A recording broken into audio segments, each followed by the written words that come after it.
بس کہہ دیا میرے آقا نے مجھے کرنا ہے، کہہ دیا ہے تو کرنا ہے۔ حضور نے اپنی آنکھوں کی ٹھنڈک فرما دیا تو ہمیں نماز قضا نہیں کرنی ہے، جیسے اذان ہوئی مسجد میں حاضری دینی ہے۔ اور تمہارا مقام بتاؤ کہ بھائی یہ اس میں بہت سارے ایسے لوگ ہیں، ہمارے خاص کر ہمارے ہندوستان میں بہت سارے غریب لوگ ہیں کہ جو بیچارے حج کے لیے بھی نہیں جا سکتے، عمرے کے لیے بھی نہیں جا سکتے۔ کتنے ایسے ہیں کہ زندگی میں ایک آدھ بار اجمیر کا دورہ کر لیتے، کہتے چلو وہاں نہیں پہنچے ہیں تو نائب رسول کے پاس ہی پہنچ جا کر کے اپنے دل کی پیاس بجھا لیں۔ یہی ہوتا ہے نا، اکثر لوگ نہیں جا پاتے ہیں کہ وہ ان کا ارمان رہ جاتے، یار میں اپنی زندگی میں حج بھی نہیں کر پایا، عمرہ بھی نہیں کر پایا۔ لیکن میں آپ کا مقام بتاؤں، روزانہ 5 حج اور 5 عمرہ تم میں سے ہر ایک کر سکتا ہے، گھر بیٹھے کر سکتا ہے، بغیر سفر کے کر سکتا ہے۔ اور ایک معمولی سفر کہ تمہارے گھر سے مسجد کتنی دور ہے، کتنی دور ہے؟ چند قدموں پہ دور ہے۔ ادھر آؤ گے، حضور پاک فرماتے ہیں کہ اگر تم اپنے گھر سے وضو کر کے با طہارت ہو کر کے مسجد کی جانب جاؤ، تمہارا ارادہ نفل کا ہے تو اللہ عمرے کا ثواب دے گا، اور تمہارا ارادہ فرض کا ہے تو اللہ حج مبرور کا ثواب عطا فرمائے گا۔ حج مبرور 5 مرتبہ اگر میں مسجد میں آیا، کم سے کم جو حکم ہے تو میرا رب کہتا ہے یہ مت سمجھنا وہی بیت اللہ ہے۔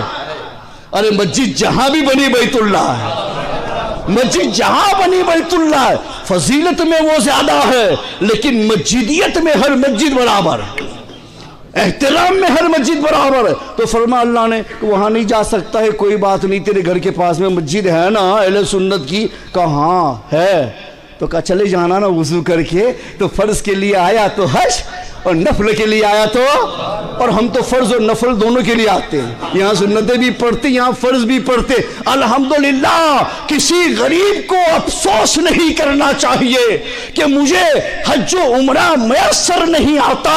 قسم خدا کی تم نبی کے غلام ہو، تمہارے قدموں کی اتنی عزت کی جاتی ہے کہ گھر سے نکل کے مسجد میں آؤ تو رب فرماتا ہے کہ حج بھی دے دوں گا، عمرہ بھی عطا کر دوں گا، حج بھی دے دوں گا، عمرہ بھی عطا کر دوں گا۔ یہ ہمارا مقام ہے۔ رابعہ بصریہ سے پوچھا کہ 1000 رکعت اب بھی کیوں پڑھتی ہو؟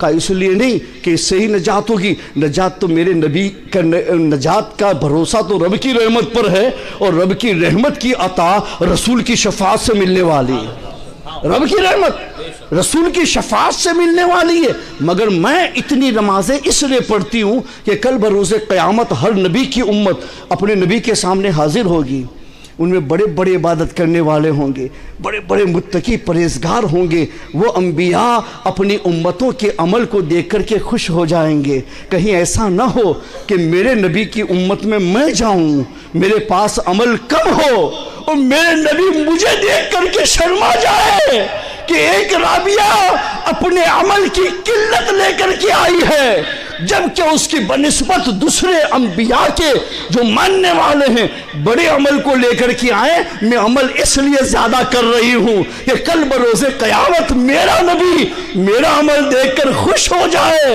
اور یہ کہے کہ ہاں رابعہ میری امت میں ایسی ہے کہ جو اپنے ساتھ عمل کی کثرتوں کو لے کر کے حاضر ہو۔ عمل اس بنیاد پر کرو کہ میرا نبی ناراض نہ ہو جائے، عمل اس بنیاد پر کرو کہ میرا نبی ہمیں دیکھ کر کے شرمندہ نہ ہو جائے۔ آپ کا اتنا اونچا مقام ہے، الحمدللہ۔